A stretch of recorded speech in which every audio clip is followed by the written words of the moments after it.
Hey guys, my name is QuadMFT, and I'm sure most of you guys already know that, but if you guys don't know that, make sure to subscribe to see more of my videos. But what I'm going to be bringing you guys in today's video, this video is going to be a little bit more of an original series I have going on. It's been going on since the beginning of my channel. This is going to be a series called Father Sunday, get it? Father Sunday, S-O-N-D-A-Y, but this is going to be a dual commentary series with my dad, so of course I do have my dad on the other mic. So Dad, introduce yourself. Hey, what is up, Warriors? And Quad, I brought you a special present today. It's a Klondike bar. Can I get anything for that? Thank you. I would give you my channel, but you're kind of my dad. Oh, that's right. I kind of already have your channel. Not really. Yeah. Well, hey, but what I do have is 3 or 4 different topics I want to talk about today. One is my new thought about the PS4 versus the Xbox One. All right, always interesting. And game modes, how to keep things fresh. Okay. And then new maps coming soon. Yep. And then the MLG tournament currently going on as we record. As we record. I was just watching it probably a few minutes ago. Yeah, so we got to hustle through this so we can watch the end of that.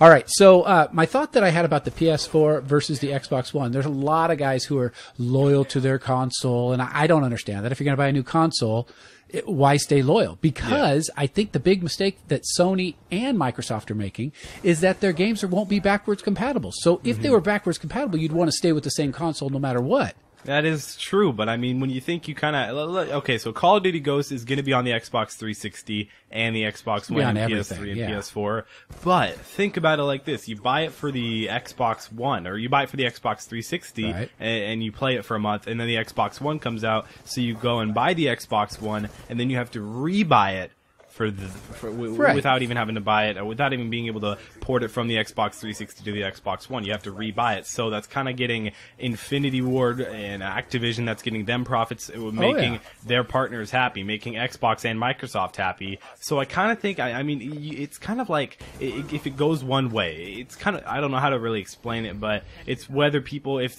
Microsoft wants people to buy the new consoles, if they want them to double buy games. That's basically what it is. You got to choose one or the other. Right, or keep both of your consoles, your PS3 and PS4, hooked up to your TV.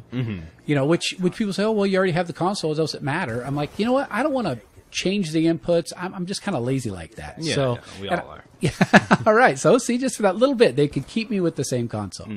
Okay. So we lost Arms Race. That was a sad update. That's sad. I always loved Arms Race. I mean, I don't know if they're going to bring it back, because right now I know we do have a select Nuketown 2025 playlist, but if they do bring back Arms Race, I think that'd be really cool, because I don't know why they only had it for about a month and a half, maybe 2 months, but it was a good game mode. It was like amped up TDM. I could get my streak super fast. I used to do all my Black Ops 2 live game modes and that. And that was just a ton of fun, because it was so fast paced. I could get an orbital VSAT in like 6 kills, and it was definitely worth it. I wish they still had it. Well, and I think new game modes keep things fresh. Like, what was the last one in MW3 where you turned into the enemy team and everybody ended up on the same one? It wasn't the enemy team, but you were a big juggernaut. It was MITD, Money in the Dank. Oh, yeah. That was fun. I got an 89 gun streak in that. Oh, my gosh. Well, that's what I think. I think things are, stay fresh when you have new game modes. When they take them away, I don't understand it. Yeah, exactly. So how do you keep things fresh? Are you doing, like, any new games or anything like that? Well, right now, the thing that you're looking at on the screen, the gameplay that you guys are looking at, is going to be some pretty impressive league play gameplay. I believe I get full streaks maybe 3 or 4 times in this match. I'm going to be playing with a few friends. We don't run in a full 4-man team, because otherwise we would have to start up an actual team and lose all our ranks and stuff. I mean, you don't lose your rank, but you have to start up a team rank instead of like a solo rank. So I like grinding out my solo rank and playing with real life friends, because surprisingly, my real life friends, they're actually not bad at Call of Duty. I'm sure most of my other real life friends probably are, but the ones that I play with, they're not really bad. I mean, they're good. They play basically just as much as me, occasionally even a little bit more. But so is that why you don't play with me?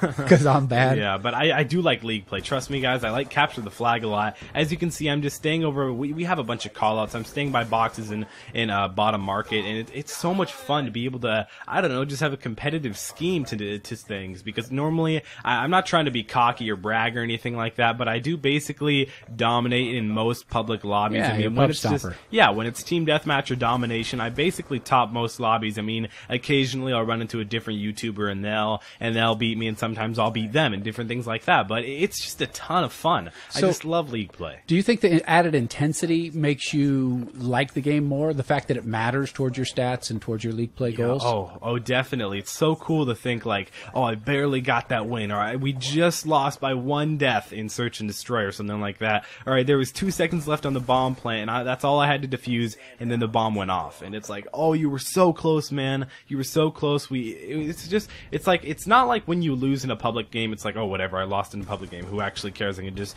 go away and it's all gone. But I mean, League play, it's like you lose for your whole team, because your whole team, the whole point, like kill death ratio, it doesn't really matter in League play. Like honestly, it doesn't matter at all. If you're going to even it, or maybe even 1 or 2 kills positive, you're actually doing really well. But it's all about the win. 100% all about the win. So it's much more of a team game. Very teamwork, different call outs and everything. So the added pressure, makes the intensity, more better. It's because it makes it more interesting.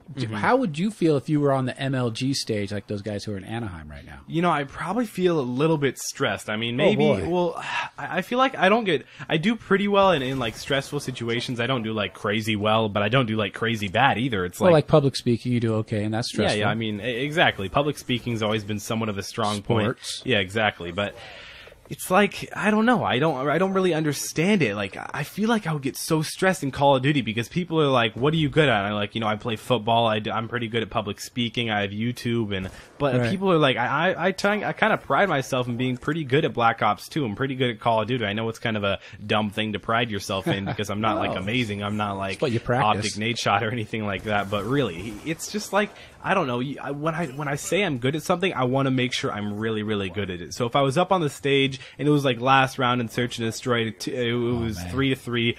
Ooh, that would freak me out, being like the last man alive and having like 3 enemies on the other team. I feel like I could do it, but I feel like it would take a lot of effort and a lot of like, I don't know. Call of Duty is a lot of mental. It's a lot of momentum, because when you win a hardpoint game and next you have a Search and Destroy game, you just want to tear it up. You just want to go and keep on going. And when you win that hardpoint game, it totally demotivates the other team. It makes them like, oh, we still have to keep on playing. Oh my gosh, we're getting destroyed. And you can't do well when you have that mindset at all. Trust me, guys. When you're mad when you play Call of Duty, I mean, you can do well when you're mad, but when you're like kind of, I don't know, sad and a little bit down, it's just not a good game. I mean, this game is supposed to be like a party fun game. Right. Well, sometimes when I'm down, it helps to focus me because I'm like, I'm behind. I got to hit 3 shots in a row or whatever I got to do.